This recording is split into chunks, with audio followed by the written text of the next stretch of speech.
politiko, artista at sikat na tao. Huli sa akto. Lahat ng salita at kilos dokumentado. Kat, ulit.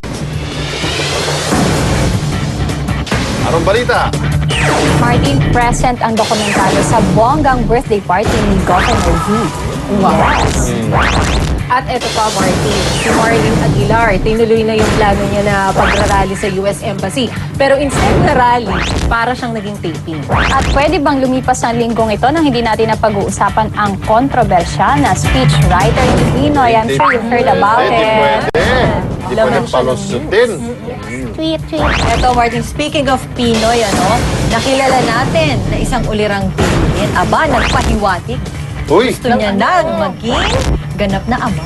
Wow! Martin, kinamusta din natin si Governor George Estragan Jr. at ang misis niya. Martin, sa kabila ng mga terror threats sa mga travel advisory, yung mga general sa Campo Aguinaldo nag-relax.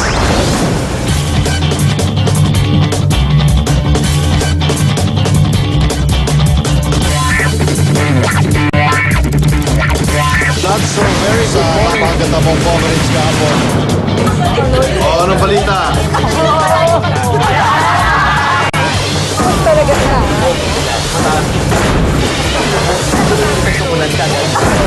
Parang hinintay niyo pa mga matamahan.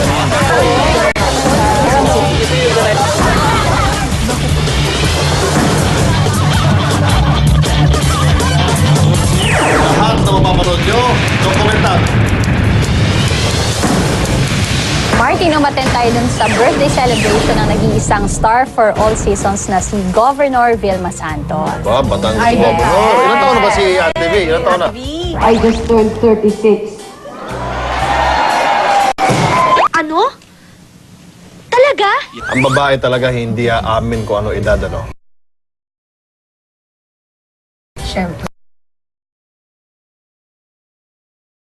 Governor Vilma. I just turned 36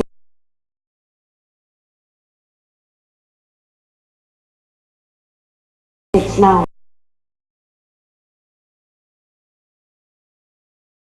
Na very happy and contented itong si Governor V. Pakanta-kanta pa. Kaya lang ang problema, yung mismong kumakanta ay medyo nalolost. Ang yung mga lyrics niya, nakakalimutan.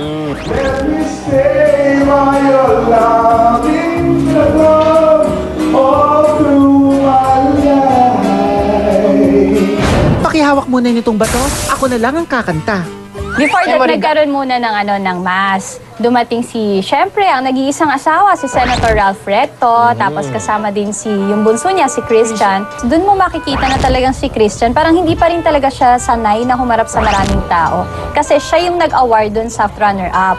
Tapos nung kinabit niya yung sash, pagharap ng news, ay baliktad yung sash. In fairness naman, Si Christian naman bata pa, 13 years old. Yes, bata pa naman talaga. So, ang ginawa ng mami niya, tumayo sa upuan. Talagang ini-instruct na, anak, ganito ang gawin mo. So, mula sa baba ng stage, Christian, ang bato!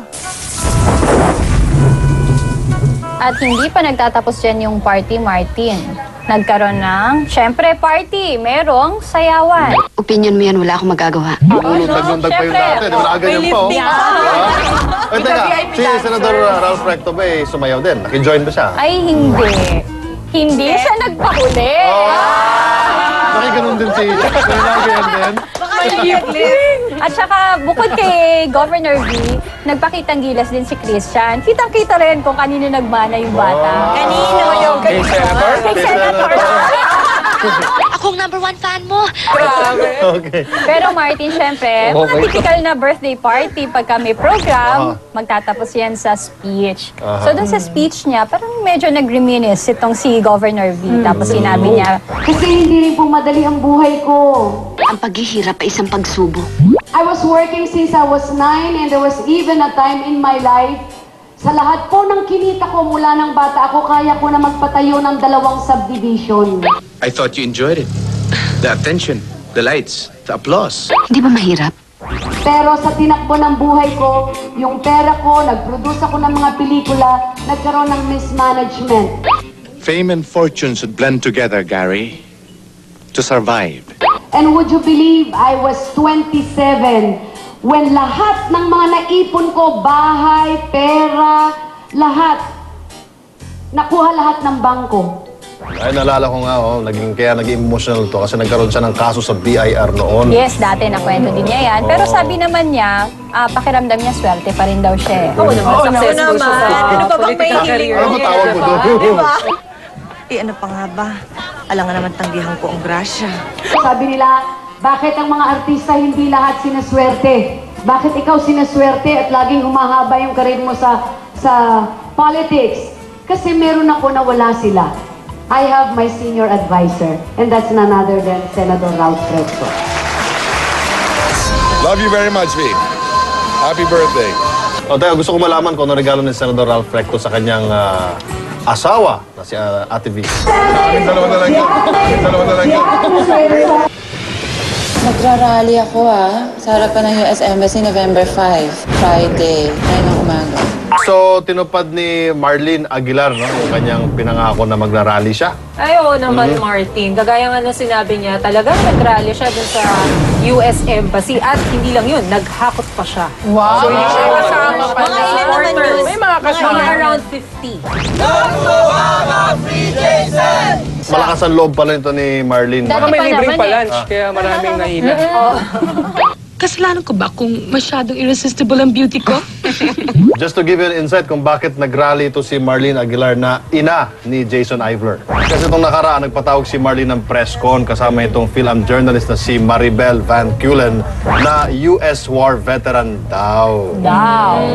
She's riding on my popularity, ha? That publicity-crazed idiot. As you know, Miss Van Kulen sent an open letter to the US President, to the US Senate, Congress, and the United Nations. In her letter, she discusses the crimes of the Arroyo regime. Bakit ako na naman, no? Ano na naman ang kasalanan ko, no?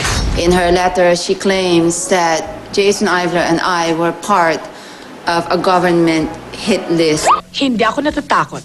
Hindi ako susuko. because of the book that I wrote, Warriors of Heaven, exposing the ugly relationship between the US and the Philippine government. Gumawa ako ng multo. Ako ang una natakot. At eto nga, kino-question din ni Marlene, sina US Ambassador Harry Thomas at saka si President Barack Obama kung bakit hindi sila maipagtanggol. Wow! Ganun ba siya dapat ka-big time para... Sa dinami-dami ng Simple lang naman yung kaso mga na namamatay na Amerikano sa Iraq. Oo. Sila na ba bibigyan pansin? And so I am here today to ask why US Ambassador Harry Thomas, the pussy, is not doing anything to protect the human rights of Jason Ivler. He is your war veteran. Meow, meow. Does Obama not care about his US citizens? Does Obama not care about his war veterans? Your citizens, US citizens and US war veterans are being murdered here. Pero kwento mo nga sa amin, ano ba nangyari dun sa rally?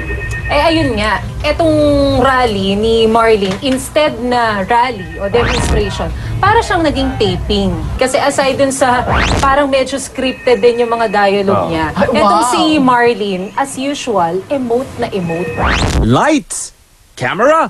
Action! I call upon the U.S. Senate. I call upon the U.S. Congress. I call upon the United Nations. I do not call upon the help of Obama because he is worthless. Galit ba yun? U.S. Ambassador Harry, the pussy, get the hell out of the Philippines if you cannot protect the U.S. citizens and the U.S. war veterans in this country. Salamat po. At eto pa, syempre kagaya ng sinabi ko kanina, parang showbiz, di ba? Para taping. So may take 2. They have cut, ulit.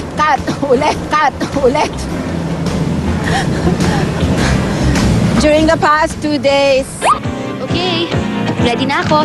At hindi lang linya ang pinractice ni Marlene. Ano ba? Meron pa? Ipagtatanggol ko kahit kanino ang anak ko! At maya-maya nga, dumating na yung mga supporter niya. May mga daladalang tarp. Placard, Diba? At sinimulan na nga nila yung taping. Ay, yung rally pala. Na-confuse na rin ako. No to Obama, free Jason! No to Obama, free Jason! No to Obama! At ayun nga na nagsimula na yung rally. Yung ibang mga sinasabi nila, medyo below the belt na. Tapos syempre hawak-hawak nila yung mga placards, yung mga tarpaulin, di ba? At yun, kami taping nga, merong artista. Kaya, syempre, meron ding mga fans at may picture-picture. Wow! Hindi, meron mga ganun-ganun. Eh kung ganun, paano siya seryosohin itong si Marlene, no? At itong mga hinaing ni Marlene, paano siya seryosohin kung puro taping lang parang naganap doon? Seryosohin ka man nila o hindi, dito sa dokumentado, ikaw ang bida. Pang best actress sa mga eksena. Cut, ulit. Susunod.